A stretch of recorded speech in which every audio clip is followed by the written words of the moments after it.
language. Okay. Because when you talk to your kids from even kindergarten, let them talk to you and tell you what's happening. They will grow up telling you what happens even as teenagers. But if you don't talk to your children, you will never know what is going on. They decide to confide in their, peers.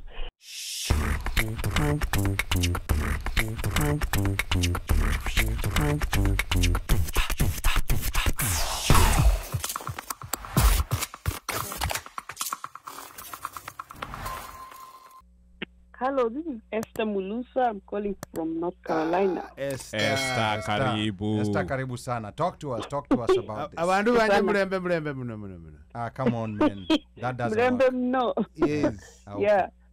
So, okay, I'm late. I joined the program late, so I don't know what you've covered, but I just wanted to give my little 2 cents from experience. Experience as a parent, yes. Okay. As a Kenyan parent in the U.S. Mm-hmm.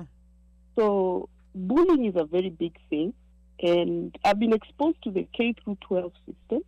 I've taught high school for 1 year, 2015 to 2016, and I was very observant. And I also go into the K-12, system every now and then, and I observe. But as a parent, I brought my son here. He joined the school system, and I remember, first of all, it depends on what school he goes to. Predominantly white, if a kid is in a predominantly white school, the bullying is of another level. And it can be very toxic, and your child has no protection. Because I remember, first of all, he came from Kenya, and the Kenyan system then, I think even now, we are kind of ahead of the American system. Yes. So when they tested him, because they take you for testing in the county first, to see if you're literate, if you can read or write. He did everything exceedingly well, his math, his English, but the only thing they asked him to do was, can you write a speech? And being the honest Kenyan kid, he said, I don't know how to write a speech, because even I don't know how to write a speech. Yeah, I mean, that's... if somebody tells you to write a technical speech. So that was enough for him to be thrown into the ESL classroom, English as a second language. So I didn't know.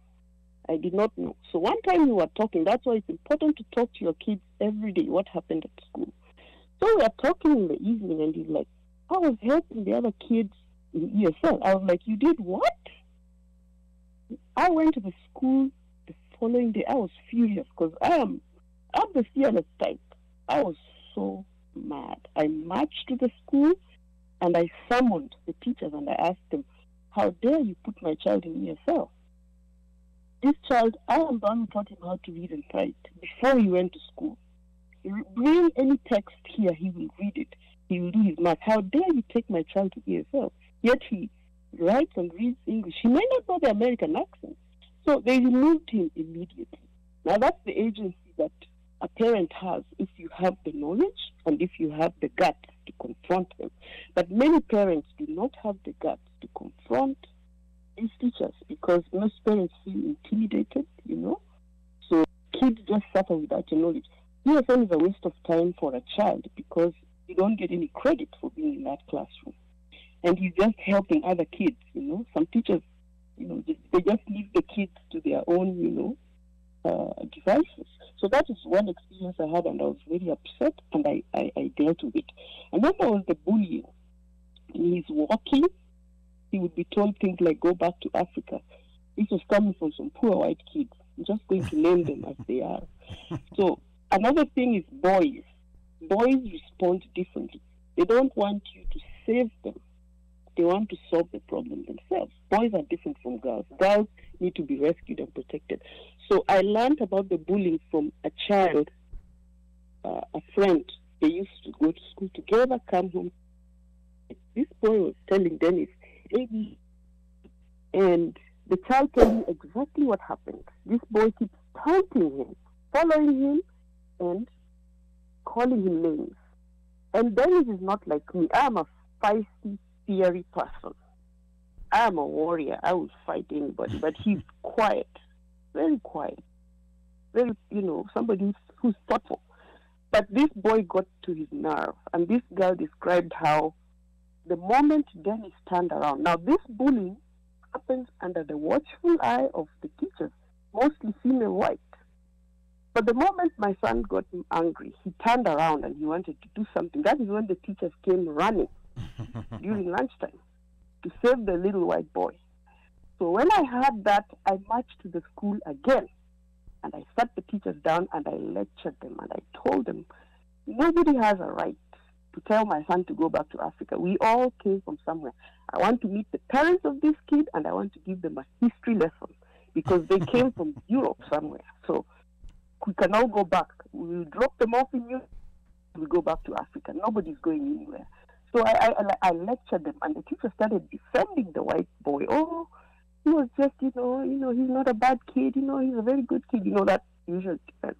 So things like this happen, and they can be toxic, and the child feels like nobody's defending him, and the bullying can be very damaging. And boys sometimes like to solve the problems themselves. They don't want to be saved by their mom.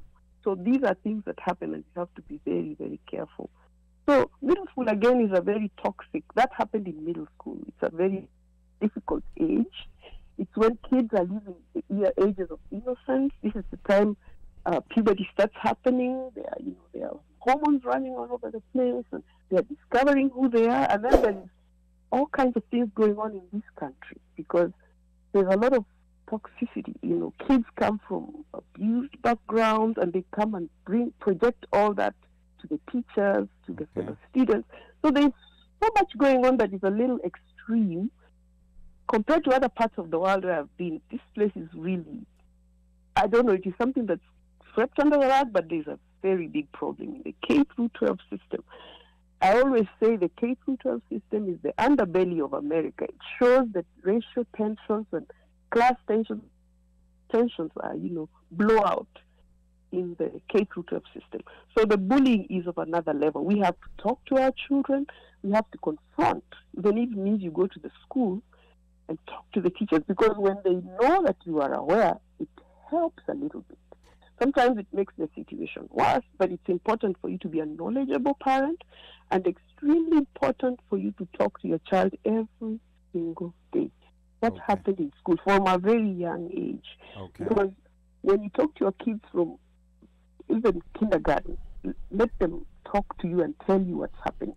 They will grow up telling you what happens even as teenagers. But if you don't talk to your children, you will never know what is going on. They decide to confide in their peers, and stuff might be going on, and that's when kids even get sexually molested, but they keep it quiet because they've never known how to talk to an adult.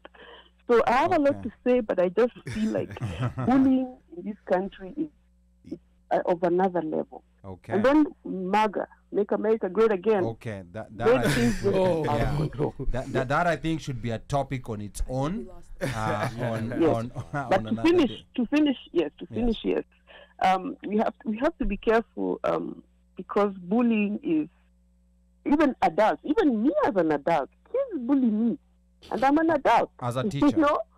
Yes, as a college professor, when I was teaching, they will call you the B word. Teachers have no protection, and kids have no filters. They will call you because they have these rights. You've seen on videos where kids beat up teachers, and you're not supposed to respond. You're not supposed to defend yourself. So bullying happens even to adults. As an African person, they call me names, and I have to learn how to deal with it. I have to learn how to respond, and I have to learn how to not let it break up, like break me. But these kids can break even a grown 7-foot-tall white man. They are, that's what I'm saying. Bullying happens at all levels. Adults are bullied. So imagine a kid. How much more fragile is a child? If they can bully somebody like me, and sometimes maybe my spirits are low. Imagine a child. They can literally destroy a child completely. Destroy a human being completely. So let me not, but I just want to add my 2 cents. Maybe I'm repeating what you already said, but Thank you so much for the opportunity.